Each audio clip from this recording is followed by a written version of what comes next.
me and Phil went out to go buy everything. We did everything in a day. So we went out to the store. We bought everything in a day. We came back. We did all the work in a day. Okay. Yeah. But we went out to buy and we came back. Well, Melissa was hanging out here with Phil's wife, Jack, because she went into labor the day after she was over here. She was pretty pregnant. They didn't want to just like leave her home alone. Right.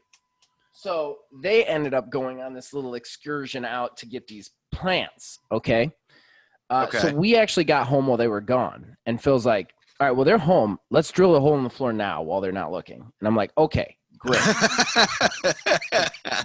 So we're thinking it's going to be quick and easy. He's going to drill a hole. It's going to be right behind the chair anyway. Nobody's going to see it. It's going to be fine. Well, basically the drill bit that he had was like, I want to say like maybe like a millimeter too small for the Ethernet head. So what ended up happening was, first of all, we drilled the hole. It wasn't big. We couldn't get it through. So we drilled it again. We drilled it again. We drilled it again. There's just like wood shavings everywhere. There's stuff coming out of the floor. I'm like, she is going to come home and she's going to lose her mind on me. Like, we just kept drilling. We drilled at one part. We hit the molding and it cracked the molding. I'm like, this is God. It's getting away from us fast, man. And he's like, it's all right. It's all right. Once we get through, it'll be fine. He's like, I'll caulk it. I'm like, I don't know. And then like they pull in and Phil's like, she's here. And I'm like, I'm dead. And then Phil just run like the hero he is. He runs down the stairs out the front door to meet him and goes, everything that you're going to see, I can fix. Like right off the bat, like she gets out of the car and he just opens the door and yells that at her. I was like, that's my boy. That's my boy. Like he was like ready for it. But at the same time, like maybe like that's the worst way to temper expectations. Right? Like they're going to come in like the entire like floor is split in half. Mm-hmm. I mean, in a way, it's a double extra because him doing that made her think it was way worse than it was. Either way, she was okay with it. My wife's a real trooper. Time to get your fix.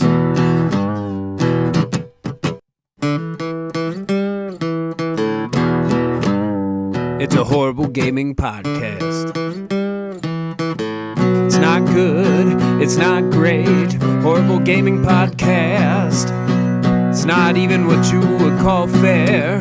It's really not that good.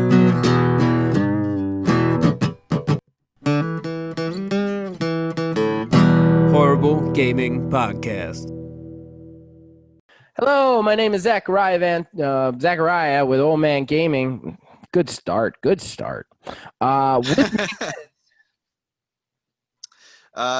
a.k.a. Tiny Wizard.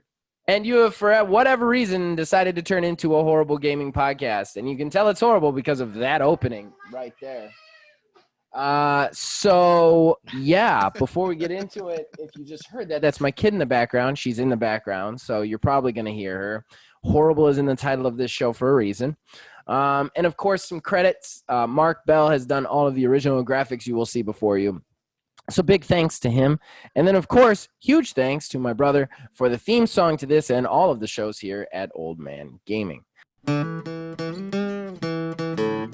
Horrible Gaming Podcast. All right, so that brings us to the first segment of the show and possibly our favorite, and that is fan interaction. This is the part of the show where we, the hosts, talk to you guys. We read out your comments on YouTube and Discord if we can. We use those comments to decide for Pete's sake. Yeah, I see. What'd you do? Oh, jeez, kid. You're all wrapped up. What did you do? So I think we're going to elevate Stella to co-host as well today because hosting this. I mean, I don't know. Yeah, but she's definitely there at the forefront today. So I guess it's going to be a 3-person show. She's already been in the Do you want the wings on too?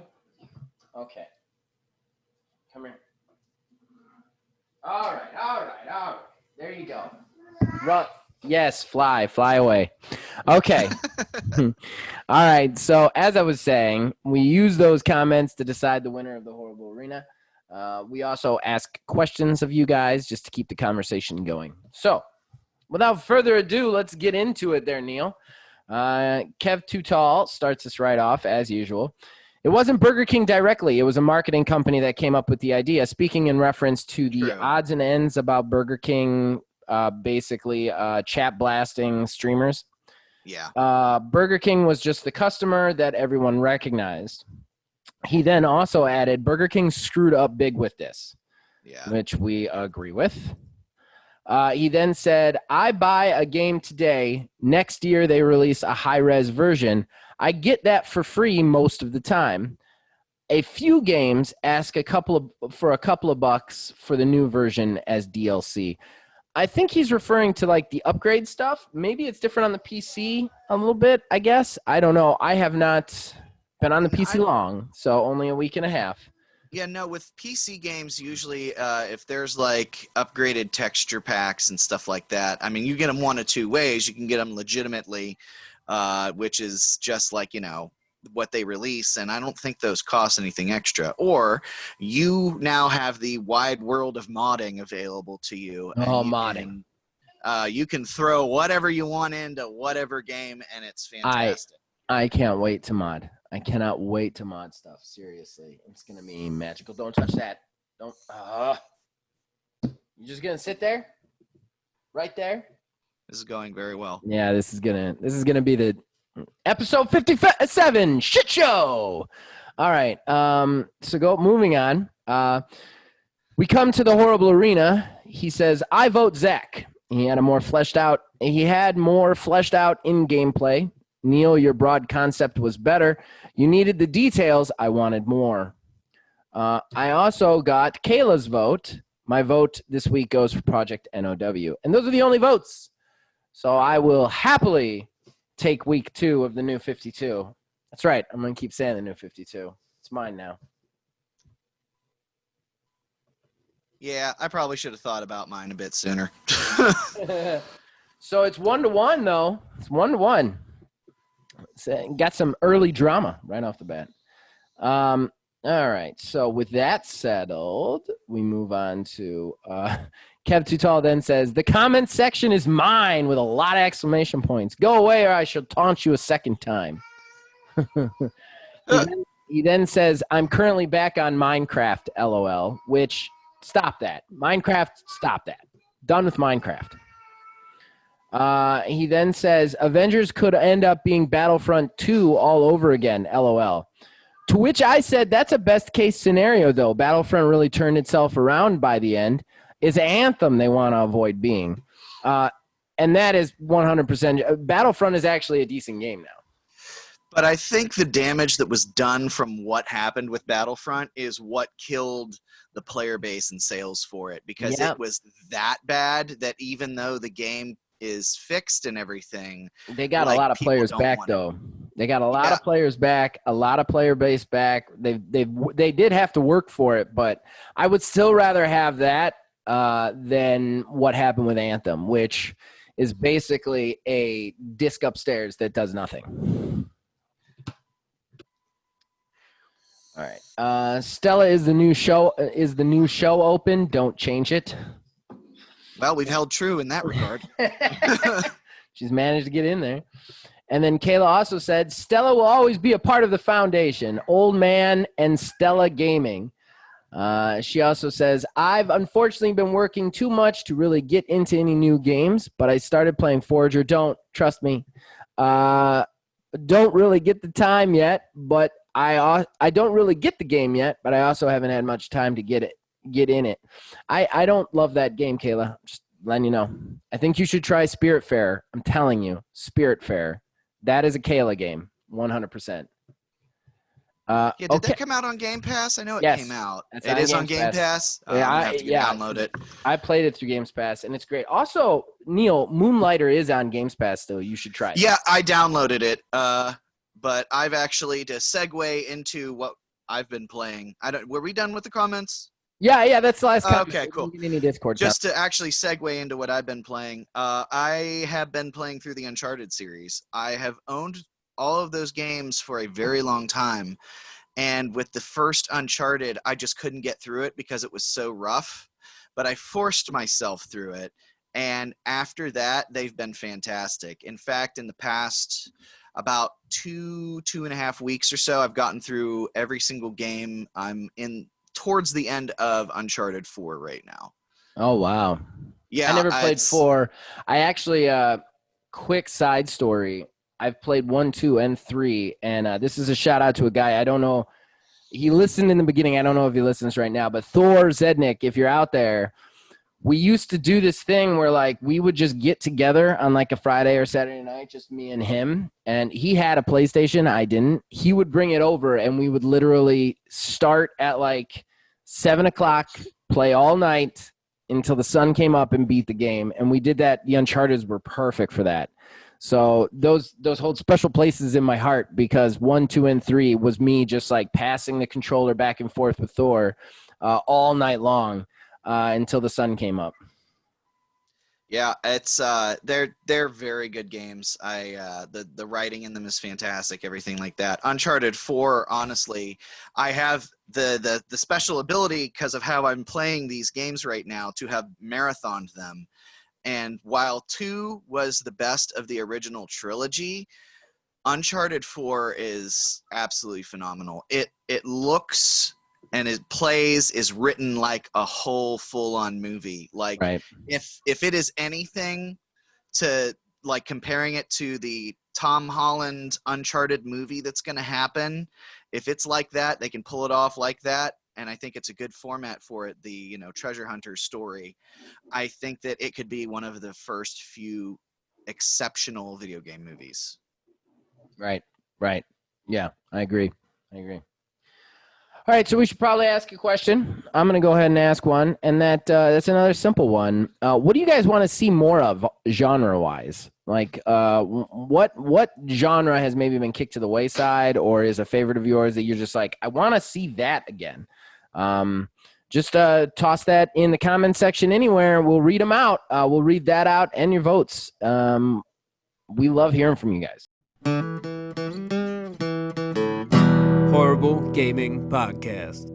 That brings us to our first talking point, and that would be, I almost said fan interaction. What is wrong with me? Jesus Christ. Boy, this is an man. exceptional train wreck. I don't know. This is just terrible. We're talking about Gamescom. Speaking of train wrecks, we're talking about Gamescom, the 4-day gaming convention online, which is basically, thanks to COVID, another giant trailer dump of stuff.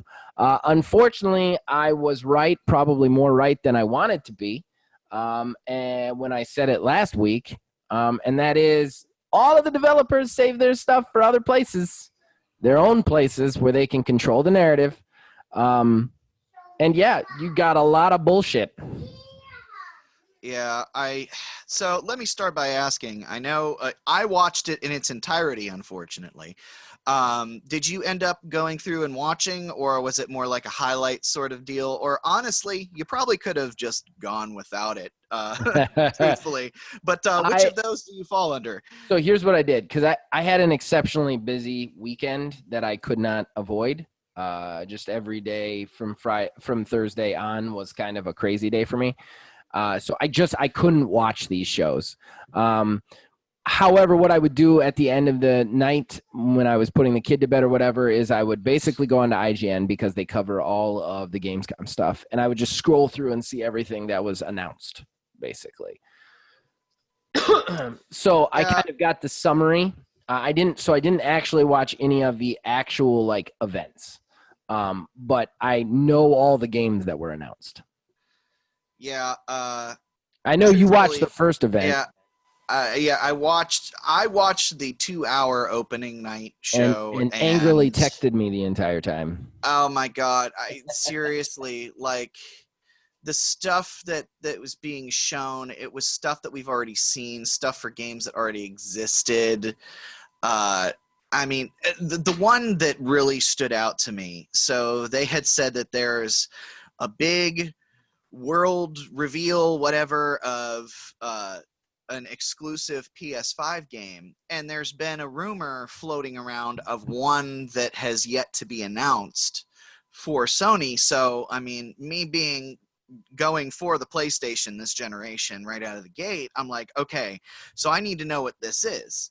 And of course, I was expecting them to hold on to the very end for it, but unless it was something else that they showed and didn't really make much fanfare about it, or just like, I don't know, forgot, it didn't show up anywhere.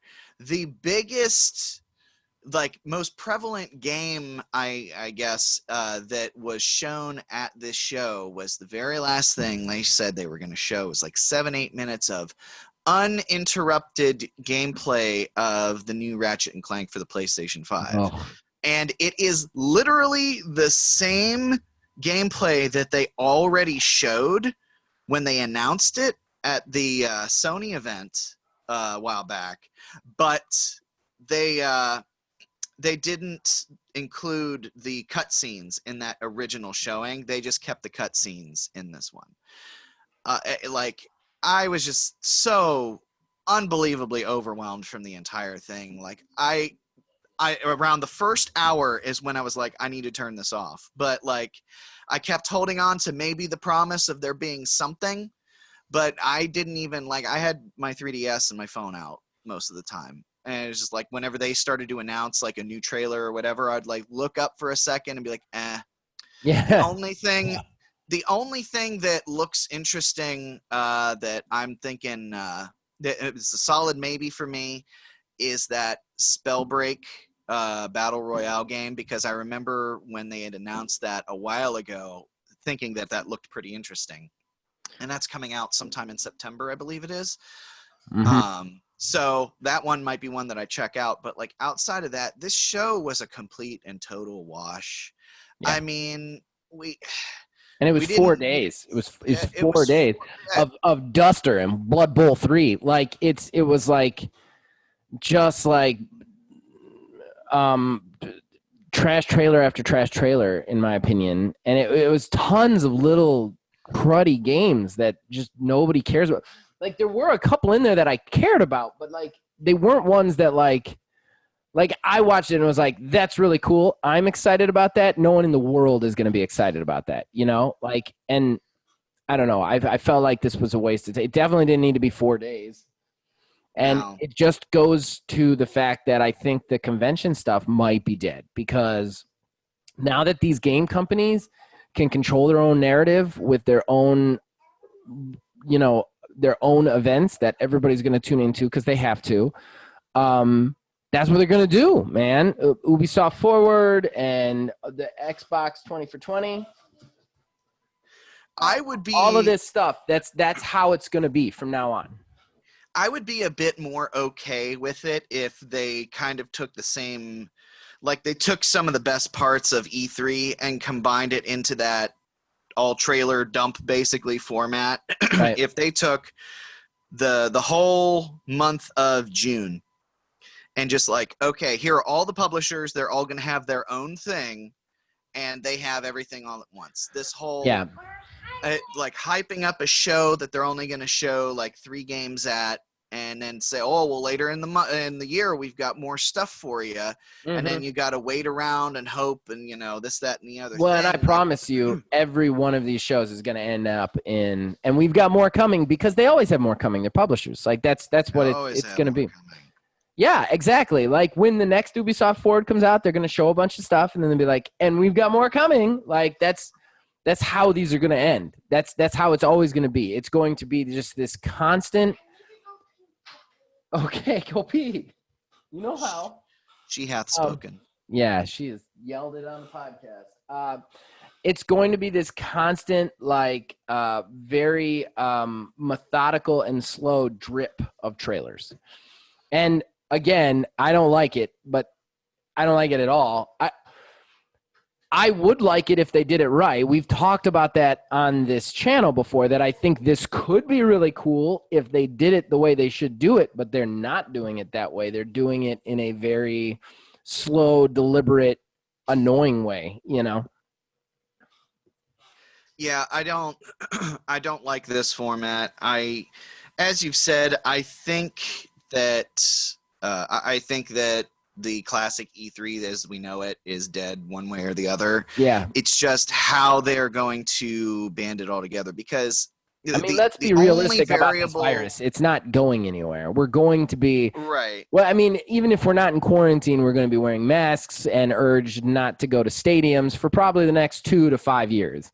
Like, that's how it's going to be. School's going to be weird. Everything's going to be weird. I hear all these other people are like, well, when this lifts, it's not going to lift. Just stop thinking it's going to lift. This is how it's going to be for the foreseeable future. Get used to it. Once you understand that, you can move on with your life.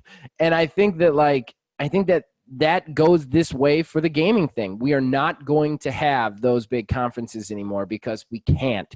And unfortunately, while I think it's a little bit shady that they're doing it, these companies are using this to finally do what they have always wanted to do and create their own events where they control the narrative, because the Ubisoft Forward isn't competing with anything. The Microsoft 20 for 20 isn't really competing with anything. They're doing it on their own time. They're getting the entire news stream when they want to. And they're dominating that week of news instead of competing for it with other places and making that like fun, competitive sense, you know? Yeah, I think the only other variable in this whole thing that it's not really accounted for necessarily in our speculation is the fact that it's a console launch year too. I mean, a console launch year with all of this being the way that it is, of course, all these companies are going to want to, do their own thing. Now, who knows? Maybe next year, after all the consoles are out, we're still going to stick to the same format, but we might end up having it be more concentrated, because there's stuff that I'm sure these companies don't want to announce because it's going to wind up being like a launch title or something along those lines. We've already seen some allusion towards that as it is so far with some games, that it's going to be in the quote launch window. So they're trickling out information to get the hype going. But I mean, that combined with the fact that yet again, the console manufacturers, the major platforms haven't said a single thing about launch dates on these consoles, that limits, the information that they can put out for these games. Because if somebody says, oh, this is going to be, coming out on this date, a major tentpole title for a platform like Ratchet and Clank, if they came out and said that Ratchet and Clank is going to be available like November 6th, and, that's a big Sony property, it's like, okay, so we know that the consoles are going to be there and take the wind out of Sony's sales that way, or Sony's announcements that way. So I think that's also another level that we have to consider with how things are going this year. Right. Yeah. I mean, it's just, yeah, it is what it is. I definitely think Gamescom was always a smaller show anyway and more focused on the indie stuff. And I liked that, but like they didn't have just anything at all. Yeah. And then the fact that I had texted you this too before the show started. Keeley even came out on Twitter, say, hey, don't get super excited, like tempered expectations right out of the gate. Honestly, Which surprises me because Keeley's a real arrogant son of a bee. Like, he just is, especially after, I don't know if you listen to the Unfiltered that they released through IGN. No. By the end of that, I was like, man, this dude loves the smell of his own poop. Oh, geez. Like, he just does. Like, you could read it off of him. And don't get me wrong, I think Jeff Keighley has done a lot for the business, the Game Awards, regardless of how I think they are handled sometimes, are a much-needed thing for the industry, right, to be legitimized. But still, I don't know, he's very arrogant. So for him to temper expectations, that it's not going to be great, Right. All right. Well, anything else you want to do on the Gamescom, or should we move on to our next thing? Because I think we're going to there's nothing else to do. Honestly, I think we stretch it as far as we could with the amount of nothing that they showed. Well, I'm just going to be completely transparent because that's how we are on this channel. I just when your last rant there, I was cleaning poop out of her butt. So. Oh, Oh, okay. Yeah, I could hear you because of where my bathroom is, but I'm just like, man, I hope he doesn't take a break. Just keep going, Oh. Neil. Keep talking. You talk for just the right amount of time. All right. Well, yeah. So let's move on to our next talking point because I think we're going to need a lot of time on that one. All right. Horrible Gaming Podcast. All right, so that brings us to our next talking point. This one's going to take us a little time. Everybody out there knows that there is something going on between Apple and the Epic Store, and Microsoft is involved. And, I'm a guy who covers games, watches games, does a lot of behind-the-scenes stuff, and I still don't quite understand what this is. So Neil has done some less than extensive research on the subject, and he's going to give us the rundown of what's going on, and then we're going to talk about it. So, Neil, over to you. All right. Well, yeah. So last week we kind of mentioned it, and it's just developing so much. So, like, I had to take and collect all of the thoughts and everything that's happened together. So, right now, Epic is in a fight with Google and Apple. So Epic implemented a way to purchase their premium currency, the V-Bucks, on a mobile site through Epic online, as opposed to buying these V-Bucks through the app. So because of this, it was something normally like it would $10 pack of V-Bucks would now cost like $7. So like $3 off the top. So wait a second. So Apple created a website where not Apple, Epic. Epic created a website where you could buy V-Bucks for cheaper than they actually were. Yeah. So if you were to buy them through the app, it would like a $10 pack through the app would only cost you $7 for the same amount through Epic's own means, be it, I think it's through the Epic Store. You just kind of have to log on that way. Okay. So that is the same roughly 30% cut that Apple or Google would have taken for hosting the app on the store, on their storefront as it is anyways. So Epic already knew that this was going to be an issue. So when they implemented this, they already had a trailer and a response ready. It was basically weaponizing the Fortnite player base with the free Fortnite hashtag against Apple and Google, just saying it's like, oh, these companies are tyrants and they're oppressing us and we have to give them so much of our money, blippity blippity blah, whatever. Okay. But they also decided to use all of this publicity for this going on to also host the free Fortnite tournament where people could like win cash and prizes as well. So like in the middle of them saying like, oh, we're being ripped off by these companies, we're going to bring more light to the situation by holding a Fortnite tournament and giving you guys stuff. Okay. Which is kind of weird. So all of these actions, well, basically once they implemented the online way of circumventing, buying these V-Bucks through the app, both Google and Apple have removed Fortnite from their storefronts for a breach of terms of service. Okay. But as a result, of course, Epic has sued to put those games back on their storefronts. But it started to take a little bit darker turn too, because I guess Apple has been targeting other apps and games that uses Epic's Unreal Engine as well. So it has been moved beyond the squabble between Epic and Fortnite and these games to other people who just so happen to use the Unreal Engine to make their games. And since all of that had happened, Microsoft has also jumped in and threw their hat into the ring and is actually backing Epic Games in the lawsuits. They would because they use Unreal in so many games. Yeah. So, well, that's Apple's mistake at that point. From what I understand, though, the targeting of the Unreal Engine was only within Apple's storefront. I Okay. could be wrong on that, but from what I gathered. I mean, still though. Most recently, however, a judge has ruled that Apple and Google have every right to remove Fortnite for breach of terms, but they have no ability to start targeting other games that also use the Unreal Engine. So that is where we're at right now.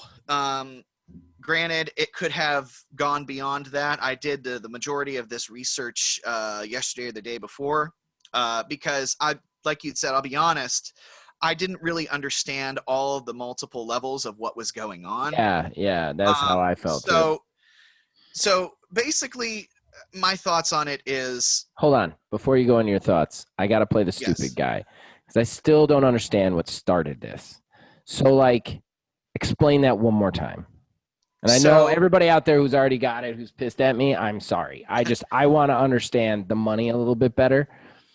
So what happened was Epic, every time somebody bought like a $10 pack of V-Bucks through the app. Which V-Bucks is Epic's the currency premium, or it's Apple's? the currency for Fortnite. It's Fortnite's currency. Just Fortnite.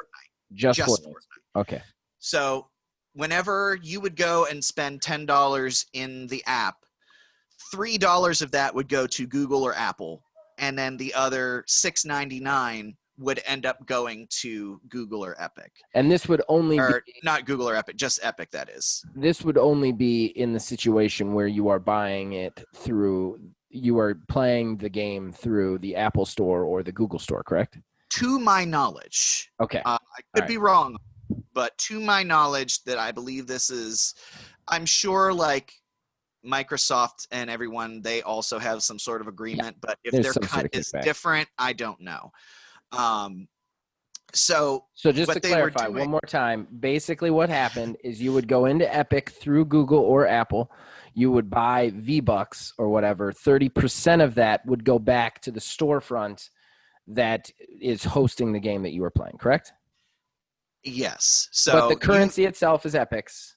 It's Fortnite. It's just for Fortnite. Fortnite. Yes. But Epic owns Fortnite, so it's Epic's currency for Fortnite, and but it's going back to them because they're hosting the thing. Yeah, basically, you as a person spend $10. $3 of those dollars goes to Google or Apple because you bought it through the mobile platform, and the other $7 then goes to Epic for the purchase. And then what they had done... Okay, go ahead. So what they had done to circumvent that is sell that same $10 pack that they would have on their own storefront for the same $7 that they would get anyways. Literally eliminating Google and Apple from the equation at all. So as long as I see. So if you logged into Epic itself, you could buy the V-Bucks that you would normally have to purchase by going into the game through the stores. Yes. If you went into Epic and bought it there, it would show up in your game, even though you're still going through the hosting stores, correct? Yes. Okay. And it would be that they charged the same price as what they would have gotten anyways. Right. So they were charging through the site the $7 that they would have gotten as it is. So they kind of framed it. Yeah, I get it now. I'm sorry, everybody out there. It took me a while to get the number thing. I'm sorry. It's all right. Yeah, they framed it as something, we're doing it for you, the players, that, and the other thing. I honestly, I don't know who I should really, I think I feel bad for the players more so than anyone else. Mm-hmm. Because it's pretty much two giant companies that, they have more than enough money. They're just fighting over how much money they're getting from people. Right. I mean, I get it that technically these games are in breach of terms when they're bypassing the in-game purchasing and cutting them off from the money that they're supposed to get because they're free to play games. Right. It's a free to play game. So, I mean, Google and Apple are getting literally nothing from it. And, being a business, they have to make money. So I understand that. But at the same time, like, to my knowledge, I don't think that this is much different on consoles. So unless I don't understand why Microsoft is throwing its hat into the ring behind Epic in this, because they are ones who would stand to lose if this was implemented across the board as well. Well, I've got quite a few thoughts on this now that I go ahead. perfectly understand. I've been talking for like 5-10 minutes straight. Well, first of all, I don't want to necessarily side with Google or Apple because they're usually the bad guys. But I got to say, if everything we've just laid out is exactly the way it is, and one of us could have gotten something wrong, but if it is how we said it is, I don't quite understand. Oh, for Pete's. What do you need help with? Yeah. Just watch your show. You are watching it with your tablet. I'm watching you watch the show on your tablet.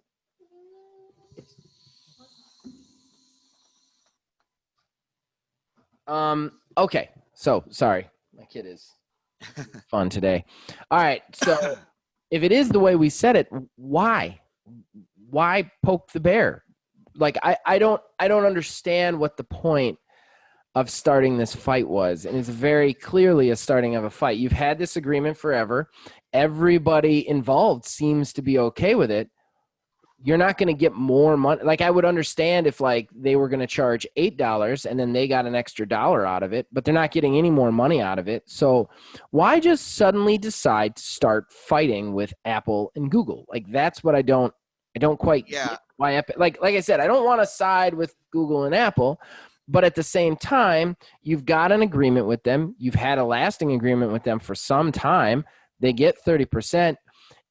Like, did they have negotiations? It broke down and Google and Apple were like, no. And then they were like, all right, well, F you then. Like, why start the fight? You know what I mean? In the first place. As far as Microsoft throwing in, they have been looking for a reason to fight with Apple since Apple said no to xCloud.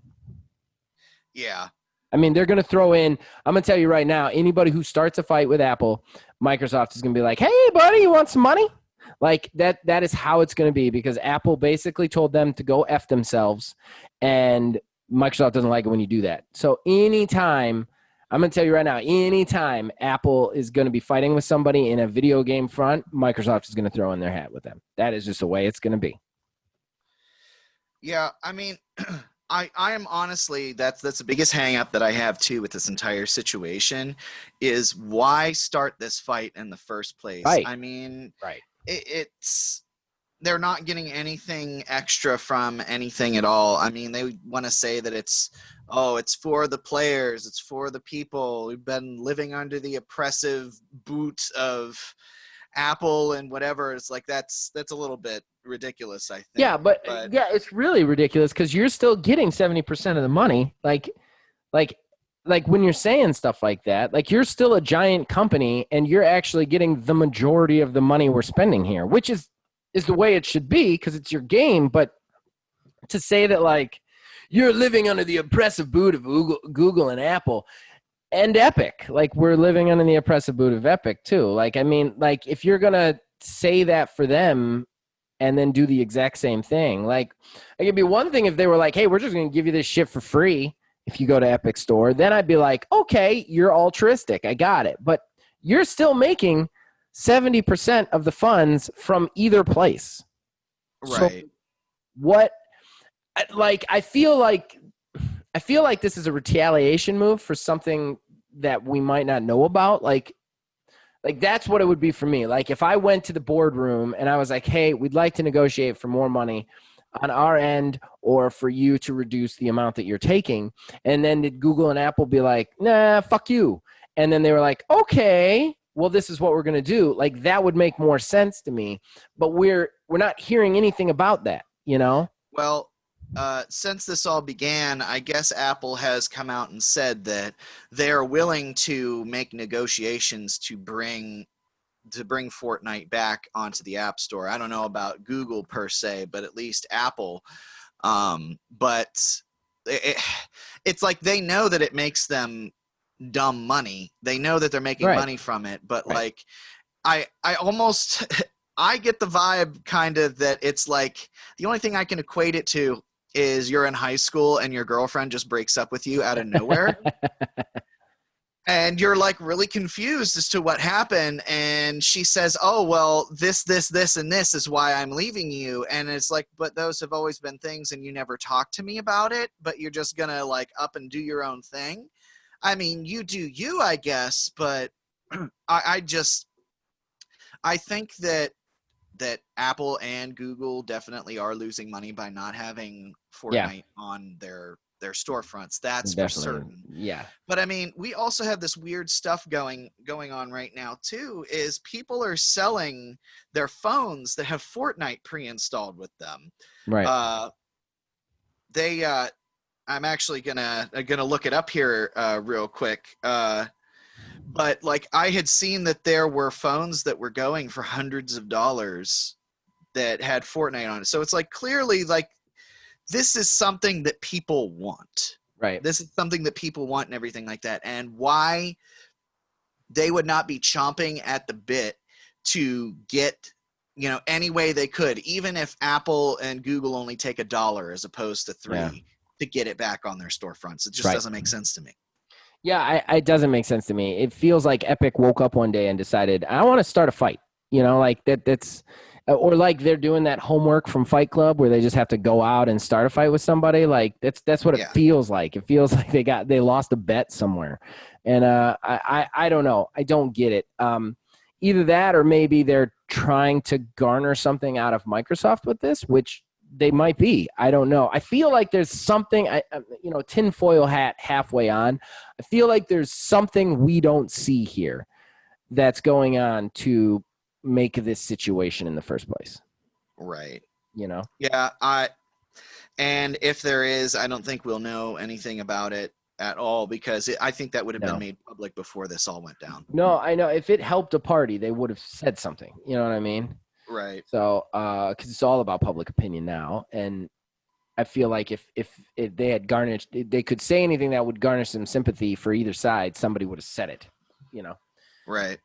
All right. Well, I think that about covers the topic. You want to move on to odds and ends? Absolutely. All right. Horrible Gaming Podcast. All right. So we're in odds and ends. Stella, why don't you say hi since you're over here anyway? Hi. Yeah. You want to be an odd and end? What kind of video game do you like? Now there's silence. Yeah, you can't do dead air. This is a podcast. You got to constantly be talking. Okay. Go brush your doll's hair. Okay. So, our first odds and ends might go long, apparently. I don't know how we could possibly fight about the information I have, so this is going to be really interesting. But Neil's convinced we're going to argue about it. So I don't know. We might have different things then, but I think it's going to be the same thing. We might. I mean, I very cleanly read the article on IGN about it. And while IGN isn't usually makes things nicer, they're very good at reporting the facts. And okay, all right. So the first odds and ends is the Avengers beta, the Avengers game coming out this Friday. They have released a bunch of information on how they are monetizing the post-launch stuff, the post-content stuff. And personally, I think this is actually I think more of this was going to be monetized, and they dialed it way back to make up for the fact that of the whole Spider-Man snafu that's been going around. Because basically it's all free, Neil. I don't understand what you have a problem with. Maybe you tell me what you have a problem with, or should I go down what I've heard? Go down your list, because in case there's something that I had not heard. Okay, all right. So basically, here's what they're going to do. There's going to be at least, I believe, 10 post-launch characters that are going to be added to the game. One of them being Hawkeye, one of them being Spider-Man exclusively for the PS4. We don't know if that counts as one of the 10 or if it doesn't, but we know those ones. We know also that we are going to get basically all of the story content, and all of these characters will be free of charge when they are launched. Any story added content will be free of charge. All those very meaty DLCs will be free of charge. The only thing that is going to cost money is there are, of course, there's like an in-game currency. I can't remember what they called it, like Avengers credits or whatever. But basically, you can use that to buy special customized skins or customized takedowns and stuff like that. All cosmetic things that do not affect the game in any way, shape, or form. They have also added a battle pass to each character that gets released. The original 6, you will get the premium side of the battle pass for those characters for free. And anybody who doesn't know what a battle pass is, I don't know what game you've been playing because every one of them has one now. But basically what it is you have 2 sides of it. If you pay into the battle pass, it's usually like $10 or $20 for the next 6 months. And then as you experience in game, you get extra cosmetics. You still get cosmetic stuff if you don't have the premium version, just less of it basically. So each character will get a normal and a premium side of the battle pass. The original 6 that come in the game, the premium side is going to be free. Additionally, every character that is released will have a premium side. But here's what's really interesting about it is you pay 1,000 credits to get the premium side of it.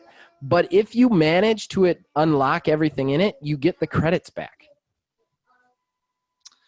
So you can make it free if you play it enough to unlock it all. So I'm having a very hard time understanding, like, I mean, there is some charges here. They can't give everything away for free, but I'm having a very hard time understanding what you're upset about. Okay. And that sounded insulting. I'm not trying to start. No, I understand. At all. I'm very confused. Because, like, I knew going into this, because this was going to be one of my odds and ends anyways, so we can just spend a little extra time on it. But I think this is one of those fundamental things as to how you and I differ and how we play games. So with these characters, you're going to have, you said like 10 or something like that are going to be coming out. But each one of those is going to have its own $10 premium battle pass. So yeah, you don't have the option, or you have the option to not buy the battle pass if you want. You can just get the characters in the DLC for free. Right. However, let's be real, in any sort of game that exists, you know, like this, the skins are going to be one of the big drives. So now the move has been away from, ever since Battlefront 2 screwed the pooch and made you could only get the best stuff from buying the packs.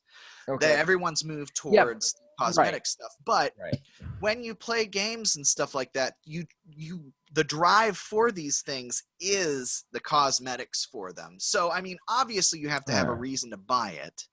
But at the same time, like, there's like a psychological end of it. It's not the monetary part that I have an issue with, because you have the choice to not pay it. It's not like you're missing out on the game. It's the psychological part of, you have this fear of missing out, because in an online game like this, you have all these other people that you're playing with, your friends, you know, oh, well, I have this skin, I have that skin, whatever, this, that, and the other thing.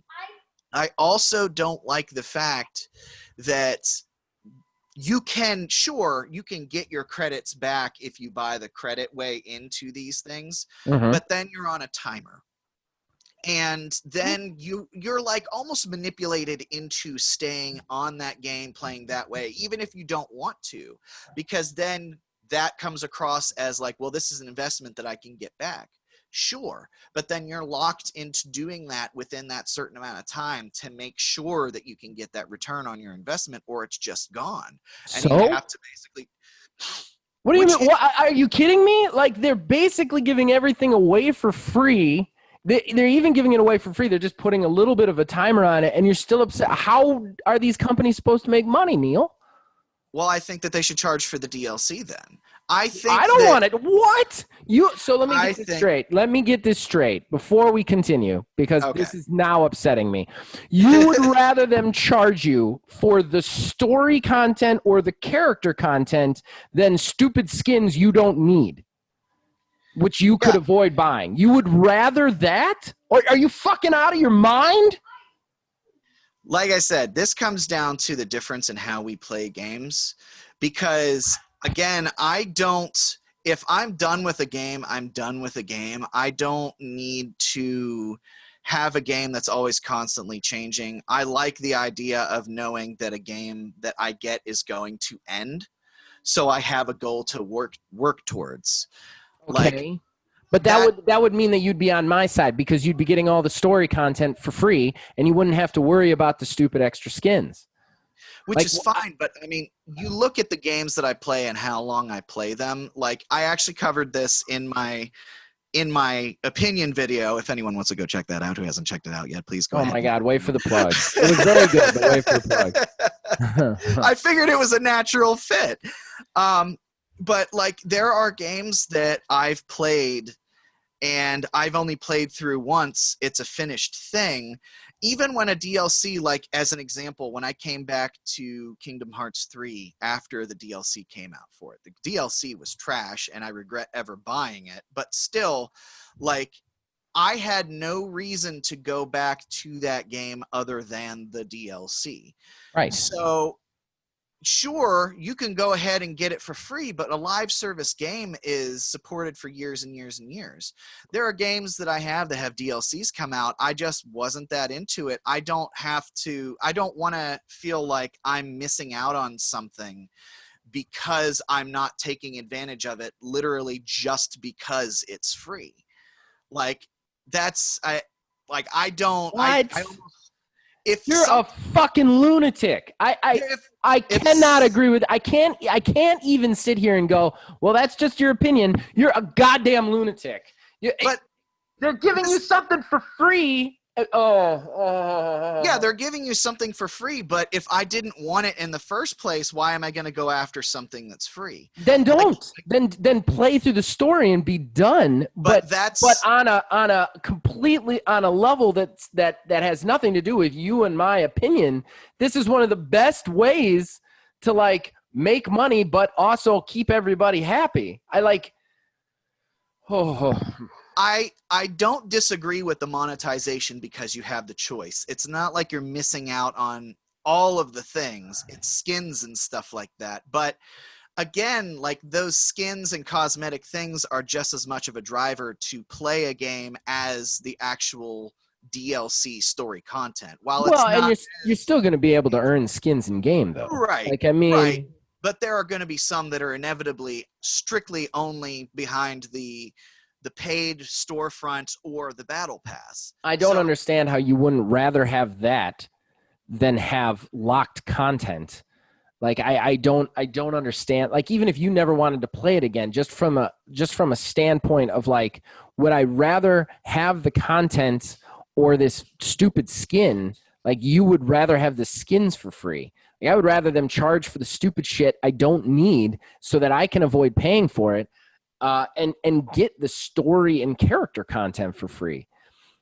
I mean, it goes back to me personally. Like I said, like, I don't agree with the manipulation of how they are locking things behind what and putting timers on stuff. That is the part that I don't like. That's not manipulation, though. They're upfront about it. They're not lying to you. They're not tricking you. They're telling you up front, and they're giving you a way to get your money back. But I consider it a type of manipulation because once you make that decision, you are locked into that, and you are doing that with the explicit, understanding that as long as I get through A, B, and C within this amount of time, I'm going to get it back. So if you have the time to do that, okay, but there are also people who think they have the time to do that, and they don't. So then these people will go, they'll spend the money, and it's like, okay, damn, I didn't do it. And of course, I'm sure they're going to be like, well, you can give us another 1,000 credits and try again. Like, yeah, definitely. Right. Every time a character comes out, they're going to do that. That's the kind of stuff that I don't like. It's the same with a mail-in rebate. Or a rebate of any kind, for that matter. They're hoping you don't send that thing in to get the money back. Because exactly, they get to keep the money. But I don't necessarily think that that's like to make that be a strategy that's viable for them to implement, they have to have some knowledge in knowing that people can't/won't be able to do the thing. Because did they put some sort of like what it is that you have to do to accomplish all of this stuff within this battle pass to get the refund on it? I mean, I don't think we're going to know everything until the game comes out. They've said that you have to complete character cards, but I don't even really know what that is. You know what I mean? Right. They didn't even really kind of explain that in the beta. So who knows how much stuff you've got to get through to it. I like the fact that they have an avenue to get money back if you play the game. Which is totally fine. But like, if it is something that is ridiculously unattainable, like what if it's something like, oh, you have an entire month and you have to put 500 hours into the game in that 1 month to finish out the character card. Okay, all right. I think that's a conversation for another. Like, I would agree with you on that. Like, if right. But we can't. The thing is we can't comment on that now. Like, we don't know what they're going to put in front of us at that point. All we can do right now is look at the stuff they've given us, and right now, I think it's an upside. I mean, don't get me wrong. If this thing comes out and you've got to put 500 hours into it to get your money back, then yeah, we're definitely going to have that conversation, and I'm not going to be on the other side of it. But like, right now, it's still like. They're giving you. I honestly felt like half of the things they were doing, they're giving you. They weren't going to do it in the first place. I don't think they were going to give us the premium versions of the battle passes for the original 6, because if they did, they wouldn't be premium. You know what I mean? It wouldn't have been premium. Right. So, like, I think they were like, we are in some serious hot water with some of the beta news that came out, and specifically the exclusivity of the Spider-Man and the way we handled it. So let's make this free. Let's also make this free. Let's also make this free. I don't think they weren't going to charge for some of the story content that came either. I don't think so. I think that this all came as a response to the backlash that they've already received.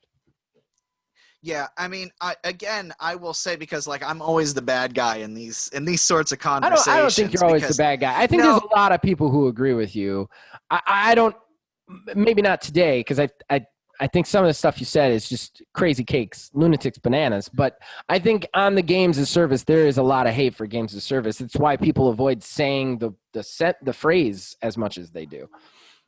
What I'll say, just to put a cap on it, my judgments that I'm making right now are purely off of just the information that's in front of us. Like you said, like same here. If it's something like, okay, you have a month and like you put in, let's say the work to do whatever it is that you have to do is only like 30 hours worth of gameplay, as opposed to like that, like totally different. I mean, right. I'm still not a big fan of the psychological end, but hey, it's cool, whatever. You're getting. I mean, it's better than loot boxes on the psychological. On the psychological, everything. I will absolutely. That's just like, hey, gamblers, come here. Right.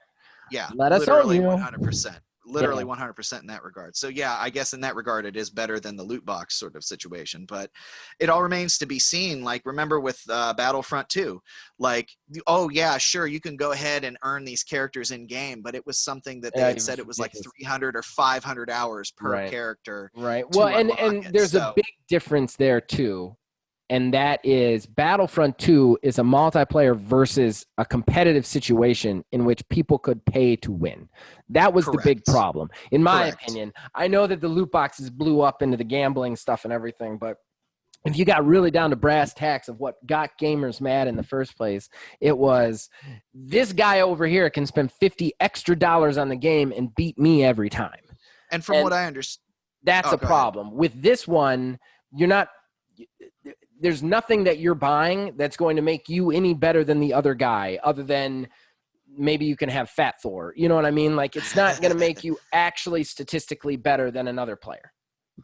Right. Yeah. With the Battlefront thing, I think it was rooted more so in the fact that, like, also, if I'm remembering correctly, because it was a couple years ago, there were some modifications, some like star cards or whatever it was, that you could only get from paying premium also, which were better than anything else that was available otherwise. So like, yeah, that was definitely that's definitely a defining that puts these two situations different. So I think Right. like I think this is probably going to be a conversation that's going to end up happening later on down the month Yeah, I once we think really so. see the information that I definitely comes think out on so. I these. definitely think it's something we're going to come back to. It's been way too long for an odds and ends, though. So you want to do another one? Okay, yeah. So I'm just gonna blast through the ones that I have. They're really some of them are kind of interesting. First and foremost, I hope you heard this. Streets of Rage 4, actually, the sales have exceeded expectations from .mu, and Yeah. they are going to be the game is going to be receiving a balancing patch as well as other fixes, online optimization, and future DLC. Yes. So Uh, Streets of Retro returns. That's what you're saying yes, to me. yeah, it's what it sounds like. As well, they have not ruled out the possibility of a Streets of Rage 5, but they are currently working on other projects. Yeah, I was really bummed. One of the games I wanted to do for Streets of Retro was this thing called Streets of Rage Remake that somebody in the comments turned me on to from Streets of Retro, where they took all three of the first games, they put them all together, then they made all these like extra enhancements and extra characters and stuff. Well, I guess Sega like knocked it out. I can't find it anywhere on Steam or the PC, so I can't even get the game, which is a real bummer. Yeah. But it had like multiple custom endings. You could also play this really cool mode where like every room you would go to would randomly take you to another room of one of the three, so you could basically infinitely fight through the game. This was very cool. Oh, nice. Well, I'm going to do one because I have Okay. one more, and that All right. is Drake Hollow surprise released for Xbox One during Gamescom on the same day as Wasteland 3, which to me is kind of a bummer because Wasteland 3 far eclipsed anything that was going to come out. Plus, you didn't have any lead up to hype it up, so everybody was waiting for Wasteland 3, and then Drake Hollow was just kind of like a footnote. Which was a real bummer. The other thing that bothers me is you can't get that game on PC. And that bothers me because I really thought it was going to come out for PC. I have looked, man. I've looked on the Games Pass Ultimate and Steam. It is not available for PC. So I can only play it on my old Xbox One. And Phil Billy was right. It's very hard to go back to it after playing on a PC.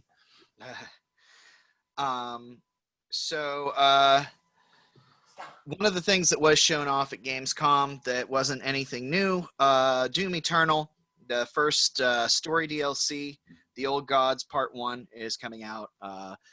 It's an extra fuck you. They want to throw two Marauders at you at the same time. Whatever, honestly, because now I know how to beat one of them, and it's honestly kind of easy to beat two. Are you gonna get it? Aside from that, oh, absolutely. Well, I got the deluxe edition of Doom Eternal, so I get it whenever it comes out for free anyways. Gotcha. But it is also being made standalone, which is very interesting. Really? So you can just buy the part 1 of the Old Gods when it comes out on October 20th and just play it without having Doom Eternal. That's weird. Yeah, it's weird, but it's really kind of opens the door. I think it's interesting there's some DLCs out there that have no reason to be part of a whole game unless it's literally saving data by using the information that's on the disc. What's strange on this one, though, is this one kind of feels like it would be a continuation. Like, I don't know how Doom Eternal ended. I know you do. Yes. Well, that's the thing. It is a continuation, which is odd.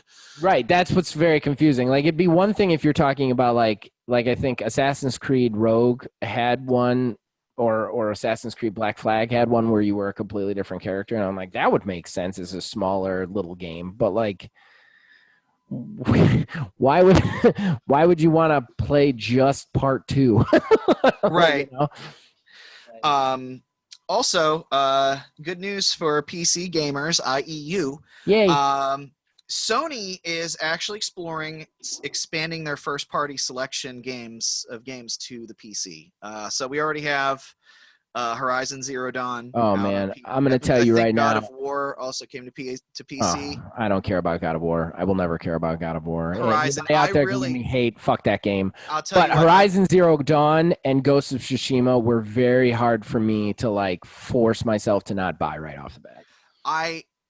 You know what? since like 3 months ago, even back when like the actual lockdowns lifted, I had been trying to find time that I can come over with my PlayStation and have you play, because I know it's your jam, but I feel like after you play just a little bit of Horizon, you are going to put the controller down, go downstairs, and immediately purchase it for your PC, because like it is 100% like the game is a monster hunting game. Just to say, Neil, moving into a new house costs quite a bit of money, and I just put quite a bit of money into this computer. So I don't know that I will go immediately down to buy it because I don't have any money, but I also pre-ordered Avengers, which may have been a giant mistake, but I really want to play that game. So that was my game for the month right now. So what I'm hoping for, man, is gift cards. If you know me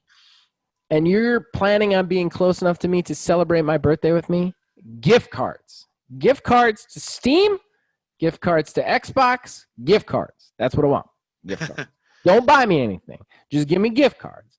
You thinking, oh, I want to get you this gift? No, gift card. Gift card. Because I got some games I want to clean up with some gift cards. All right, you got any more odds and ends, or should we move on to Horrible Arena? One more, crap. and it's just, yeah, I mean, we're not going to be lingering on it too long, Okay. because we've already talked about it so many goddamn times. Oh, no. Please don't do the price. No, well, don't do this to me again, Neil. But like, there's rumors now floating around between the pre-order, Sony pre-order raffle bullshit, which is stupid. If you haven't heard about that, basically you sign up through Sony's site to. Anybody who does this should be punched in the face. I'm going to tell you that honestly, right now. These motherfuckers haven't even announced a price, and you're going to get in a raffle to give them money for a thing you don't even know. Like this, I thought this was illegal to like have people give you money for something you don't have a price for. Isn't that a fucking pyramid scheme? Oh! It also, like, they also are basing the who gets pre-orders based off of your, quote, previous interest in Sony products. So we're assuming now, like, if you have PlayStation Plus, if you don't, how many, like, games you've platinumed, you know, all the other things that you've done with Sony, if you had a PlayStation 3 and 4, like, fucking consoles. Yeah. It's like a fucking screwdriver on the inside of my skull, and it just twists. Every time I hear news about this fucking bullshit garbage, it's just like, oh, we're not going to tell you what the price is till August. Twist. We're not going to show you the thing right now. Twist. Well, we think we're going to be competitive. Twist. Well, you guys want to pre-order a game we don't have a system you don't have price for? Twist. It's just so I'm going to go upstairs. I'm going to take migraine medicine. Like, that's what I have to do every time I hear about this stupid garbage. Tell us what the fucking price is. Stop trying to squeeze dumb people out of their money before you even told them what the product costs.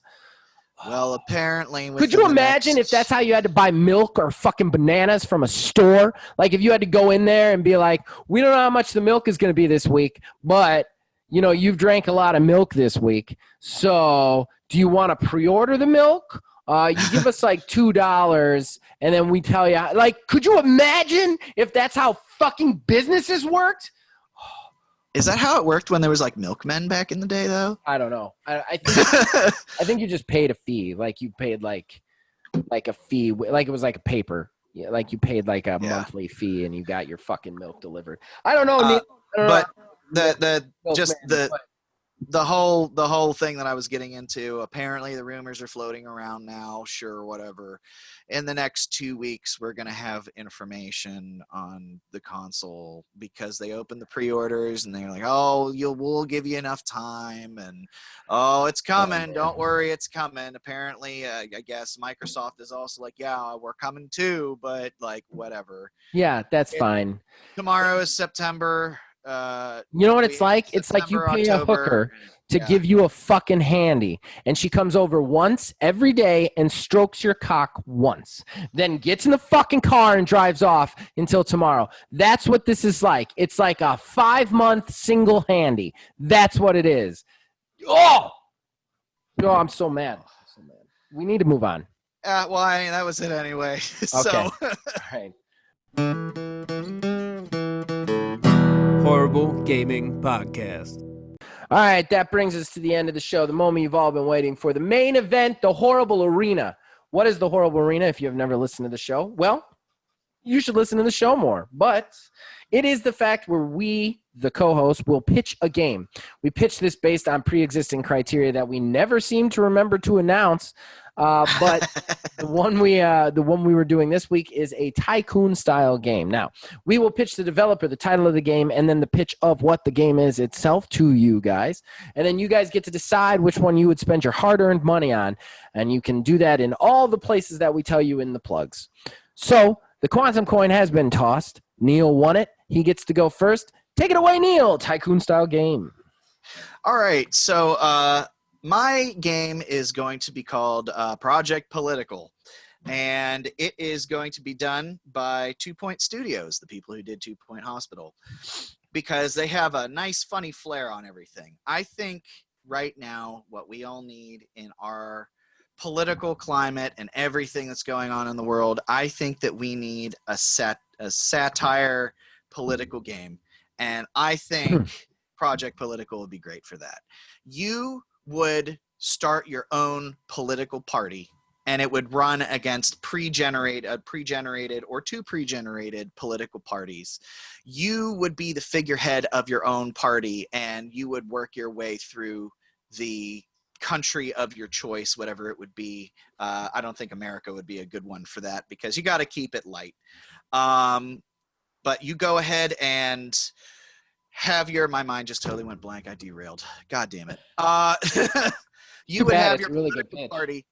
You would have your political party take influence from early stages, small sectors of the consciousness, but you would also implement weird things.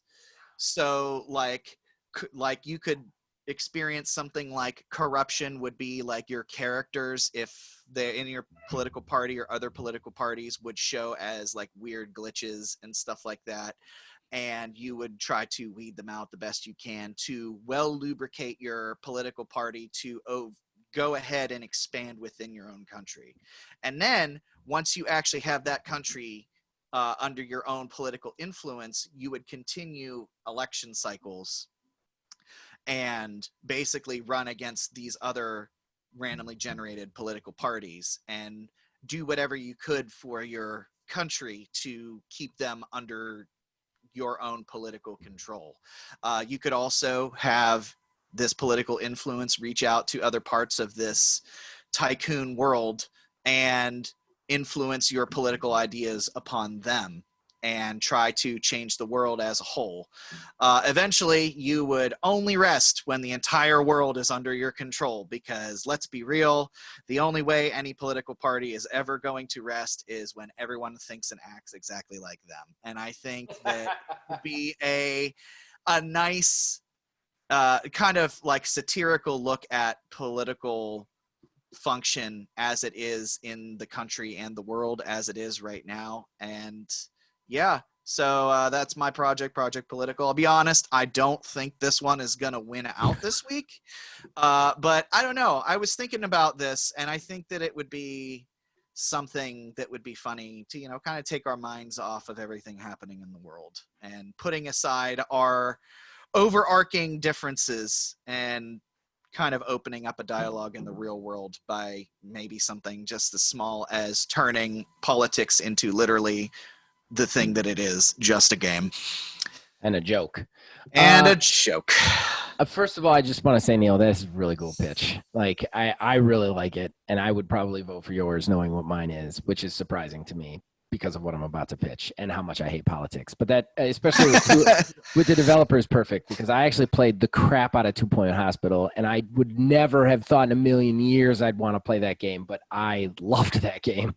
It was just so much fun, and I never expected to like a game like that. I just did it for a review, and then I just kept on playing it for a while. Like, it was it's just so much fun. We have it on the Xbox, and Kayla just bought it on the PC too. That's so great. it's fun. Great game. All right. So mine is Project Agent. So here's the thing. you guys are watching your superhero movies out there, your DC, your Marvel.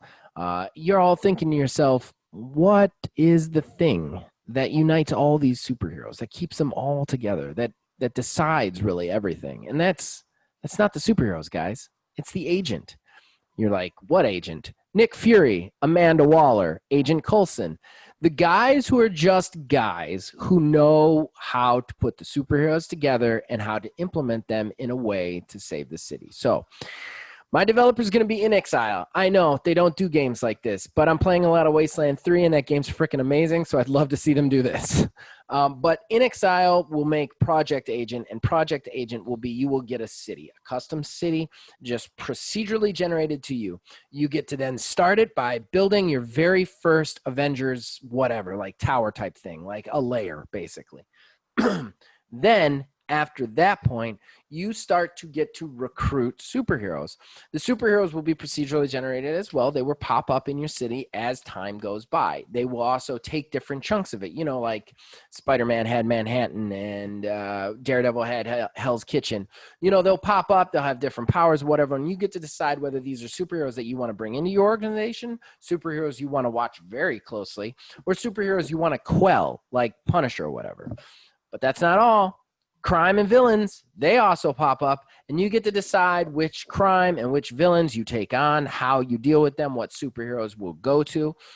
And all of this is done while also slowly building out your base, possibly making satellite bases in the city, and adding different, equipment and weapons to aid your superheroes, as well as building your superhero support organization like SHIELD, like, those kind of people. So that's mine. Project Agent versus Project Political. Very interesting. Two opposite ends of the spectrum. I think this is a really interesting go. You guys get to go out and decide which one you would spend your hard-earned money on. Horrible Gaming Podcast. So that brings us finally to the end of the show. We still somehow managed to go super late. Sorry to everybody out there. Neil, do you have anything you'd like to plug? I know. Well, I already did it. I already did it once earlier, but I'm going to plug it again. Neil did our first Terrible Talk, and has enraged me by doing the first Terrible Talk because, Neil, I am not going to edit anything as well as you edited that, and that makes me frustrated because now you know that that's that easy. I am no longer required. Yeah, but still, your Terrible Talk was really well done. It was really well and concinct. It was concinct. It was very good, very well done. I liked it, even if I did not agree with everything you said. I enjoyed it. It was very well thought out, very well put together. And I purposely didn't listen to it all or watch it all until after I had posted it, just to keep myself from noting you. Well, I thank you very much and appreciate it. And anybody who's watched it, anything as well, share it with whoever, whatever. Yeah. It took me a while. I learned how to do a lot of stuff, and it's actually something that I started to write an opinion on at one point a year or so ago, actually. But I was originally thinking about getting into putting up an online blog or whatever and doing stuff like that. Of course, time gets away from me and I'm not able to do any of that stuff anymore. But yeah, the size of this episode spells that time gets away from me. I mean, yeah. But yeah, I really appreciate it. Anybody who's watched it, all the feedback that I've received as well, definitely is going to be implemented in the next one whenever that goes up. Yeah, it was very good. And I'm planning on doing a Terrible Talk this week. It is going to be on the state of reviews for video games, and it is nowhere near going to be as well done or edited as Neil's was. So just everybody out there, keep that in mind. And also, thanks to Kev Tutal, the Terrible Talk was a genius idea. It was originally called Foundation Opinion. He insulted the name immediately, but he also came up with Terrible Talk, and I thought that was really good. So there will be Terrible Talks from now on. Yeah, I really like that one too. Yeah. So then that brings us to the other plugs. You guys can check out everything we have to offer here on the channel. You can also check us out on Facebook at OldManGamingDH, on Twitter at OldManGaming9. And then you can join our Discord. The link is in the description below, and you can influence this and all of our shows from there. And please, if you enjoy us, click the like, click the subscribe, and turn the bell on. And yeah, we're up to 226. We're starting to build subscribers again. So please share this with people you think would like it. And yeah, we'll talk to you guys soon. You guys keep watching and listening. We'll keep making them. See you guys next week. Basically, I used to do this back in the day. I'm very well known for the superhero. I don't know if I told you about this, but I used to live with this guy named Scott Bell. We lived in Cleveland Heights, and like all my nerd friends were out there. And basically, it got so to the point where like you'd have to schedule with me, and Sunday was just because I was always off on Sunday. So like from like wake up at 10 a.m. till like 1 in.the morning, somebody would come in. I would have 3 people at the table at any one time. And I would just go like, I would do like 40 minutes on one, move 40 minutes on another, move 40 minutes on another. And I do 2 or 3 comics with each of them. And then they would leave and 3 more people would come in. And I just ran a megaverse basically. Jesus, that's like some professional level shit. It was so much fun. It sucks everybody was poor. I would have charged money for it. Yeah, it was so much fun. I actually got it. Then Scott wanted in. Scott started game mastering his own universe. So did my brother at one part. So because a lot of people would be like, well, we come and we're only there for like, 80 minutes playing and we want more playing. So what we ended up working out was that Scott would be upstairs in a room. My brother would be upstairs in a room. And then the person would come in, like say at 10 a.m., he'd run with me. Then he'd go upstairs and run his character with Scott. Then he'd go to Nick's room and run his character with Nick. And then come back down for his second one for me. And we just have this like mill of like superhero characters going on. You know what? The first thought that came into my mind was, though, when you're describing that to me, is like a fucking tabletop whorehouse. Yeah, it really was. It was a lot of fun. Scott got to live in this house because he worked. The house was in the backyard of the Cleveland Heights. It was like the greenhouse, I think, or something. It's like a plant selling place. Okay. So like he just rented that, but it was like a 4-bedroom house. And I just rented one of the rooms from him. So like it was this like we had the whole house to ourselves, it was like just constantly. Sunday was just Annex Day because that's what our universe was called, and just everybody came in and played all day. And it was just, I don't know, it was one of the most fun times. But